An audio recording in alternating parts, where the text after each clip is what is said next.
If your team is struggling and you're completely unaware, then you're probably blind to your team's struggles.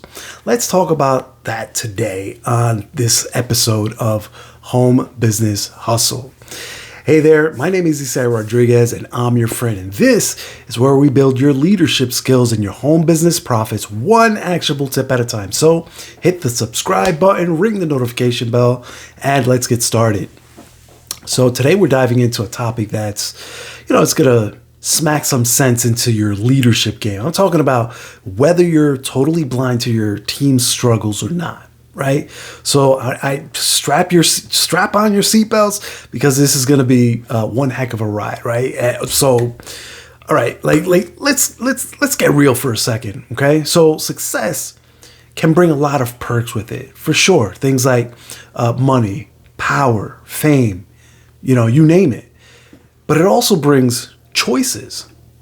That's one of the most, one of those hidden benefits that I found anyway, were the different choices that come with success, right? And here's where it gets interesting, is that it's all in how you use those choices that says a lot about who you are. Think about it. If you've got money, you can either help others or you can just help yourself, right? If you're famous, you can either be a role model or you can just soak up the spotlight, right? And if you're a leader, well, then you can make decisions that either lift people up or bring them down, vice versa, right? But here's the kicker. Here's the thing that, a lot of people don't realize, is that great leaders don't just sit on their thrones, right, and dish out orders. That's not what they do. Not by a long shot, actually.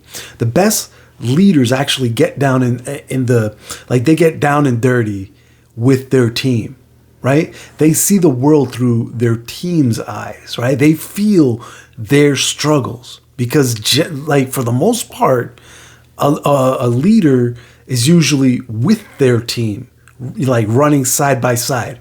That's leading the pack. Does that make sense? George Washington Carver, the guy who did wonders with peanuts, said something super wise. He said, how far you go in life depends on your being tender with the young, compassionate with the aged, sympathetic with the striving, and tolerant of the weak and strong. Because someday in life, you will have been all of these. Translation, I'm sure. You need to get off your high horse and understand what your team is going through. Period. Because guess what? You've been there too at some point.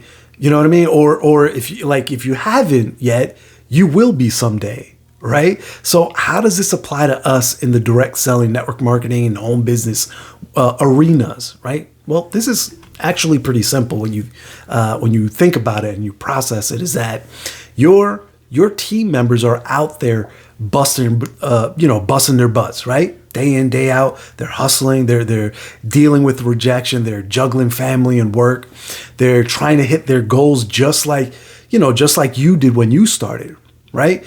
But are you really seeing that, right? Are you feeling their struggles, or are you just, cracking the whip and expecting results, right? Are you sitting back and pretending to be hey, I'm the leader, or wanting to be the leader? Because here's a little secret from the trenches that I've learned, is that when you understand and share in your team's struggles, then you create loyalty, right? You build trust by doing that. And trust me, that's way more powerful than any fancy motivational speech that you can give, right? When your team trusts you, they know that you're there, that you're in the grind with them, right? When your team trusts you, they'll be more likely to listen to you and to follow your lead, to do what it is that you ask them to do, right? Because when you're doing what it is that you're telling them to do, they not only do they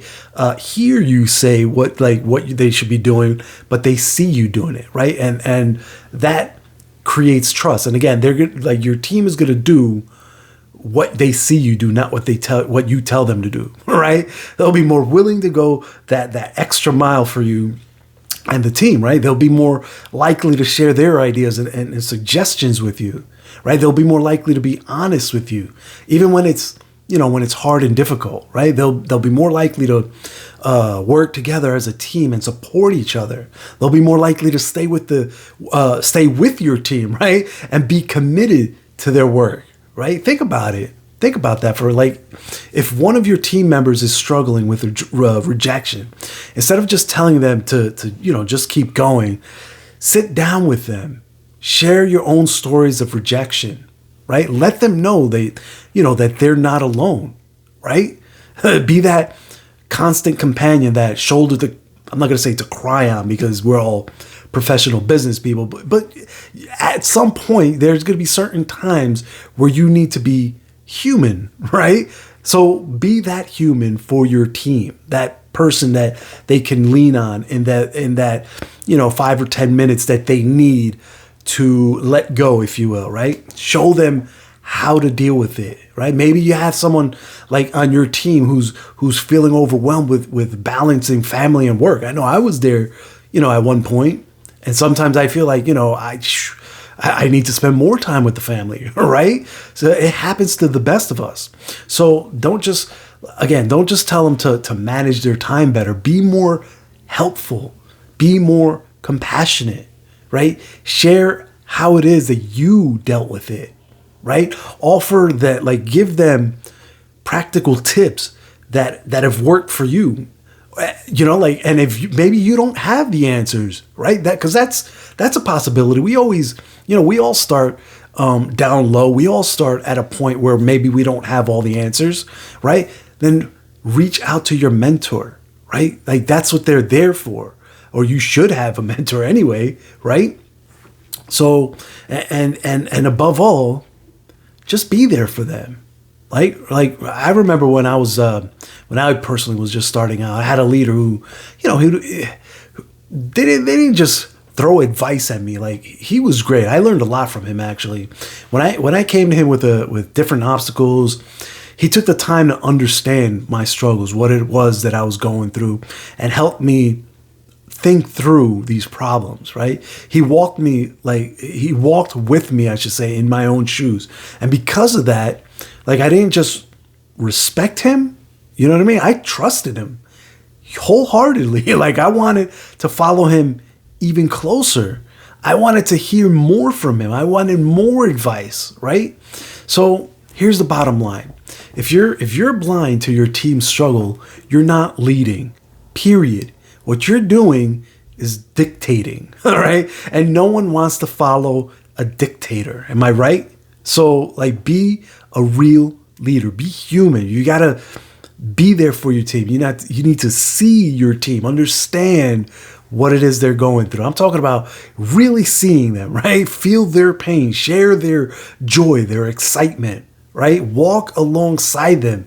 That's how you build a team that's unstoppable, right? Well, that's how I've been building it, and it's working great. So there you have it, my friends. That's my tip for today. Keep leading with heart and hustle. Okay, if you found this episode helpful and inspiring, hit the subscribe button, ring the notification bell. And if you have any topics that you like to talk about, anything you like to discuss, anything in particular that you want me to talk about, feel free to drop them in the comments below. Also, don't forget to follow the link in the description for access to my free masterclass training, where I show you firsthand how to take all of these tips and put them into action for yourself today.